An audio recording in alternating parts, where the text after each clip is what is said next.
Confused to pick a good career for yourself?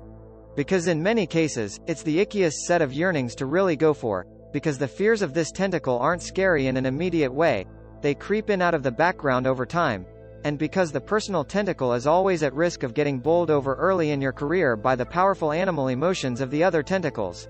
An unfulfilled personal yearnings tentacle is often the explanation, for example, behind a very successful, very unhappy person, who may believe they got successful in the wrong field. The parts of you on the moral tentacle look around and see a big world that needs so much fixing.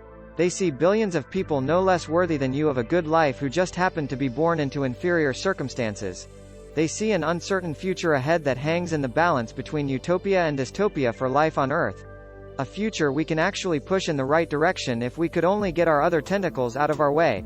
Or perhaps what you really want is a level of security so over the top secure it can no longer be called a security yearning. Instead, it may be an impulse by the emotional well-being section of your lifestyle tentacle to alleviate a compulsive financial stress you were raised to forever feel, almost regardless of your actual financial situation.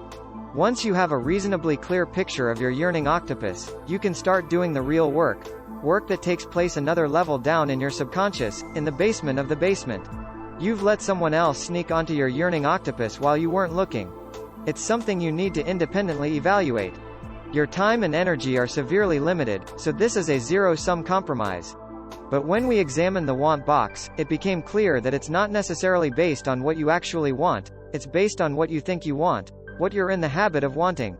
There's also the other common notion, that people who thrive in non-traditional careers had some big break at some point, like hitting a lucky scratch card jackpot, and I don't know many people who want to risk their careers on scratch cards. Reaching the "I want to be a famous actor" star doesn't simply mean getting as good at acting as Morgan Freeman, it means getting as good at the entire actor game as most movie stars get by the time they break through. Your outlook on any career quest depends on a, the pace at which you'll be able to improve at playing that career's game, and b, the amount of time you're willing to persist in chasing that star. If it seems like the product of your pace and persistence for a given career path might be able to measure up to the path's total length, that career lands in your reality box. If not, well that's shitty news, but it's also good news. When you think of your career as a tunnel, it causes an identity crisis in anyone who doesn't feel sure of who exactly they are and who they'll want to be decades from now, which is most sane people. It enhances the delusion that what we do for work is a synonym for who we are, making a question mark on your map seem like an existential disaster.